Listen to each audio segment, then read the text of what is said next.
So quickly to go into kind of when we look at this situation and based on what we know, and we don't know everything, we probably don't know enough for sure.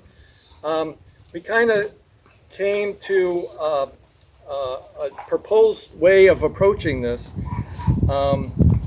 We look at this as people that aren't here all the time and say, well, that's a pile of trash, or that's just a bunch of rusty metal, or that's a bunch of cans and bottles, and it looks disposed, it looks discarded, it looks left behind.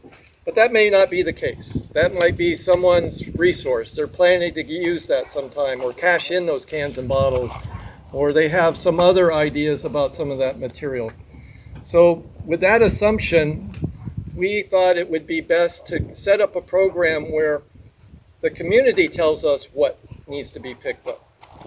And so one thought about how to approach that is potentially finding areas throughout the community that we could designate as drop-off areas. So maybe there's a chalk circle, or maybe there's a flag or something. So on the appointed day, materials within that chalk circle or near that flag would tell us that's something you all want taken away. And that makes it easy for us. We don't have to try to puzzle it out. Hopefully it'll avoid people saying, wait a minute, that's my stuff, stop taking that. And avoid that situation. We don't want that at all. So that was one idea, but to make that happen, people have to bring material out to a central location, which may be a problem. We realize that.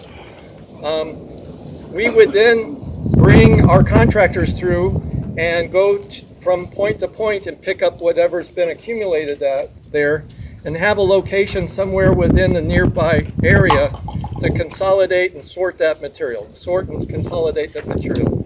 Metals might go here, plastics here, paper type material, trashy landfill kind of material might go in another section, and then haul that out at the end of the day. Recycle it or dispose of it, whatever the need is per what kind of material it is. So that's generally kind of how we were starting to think about how it might work for you all.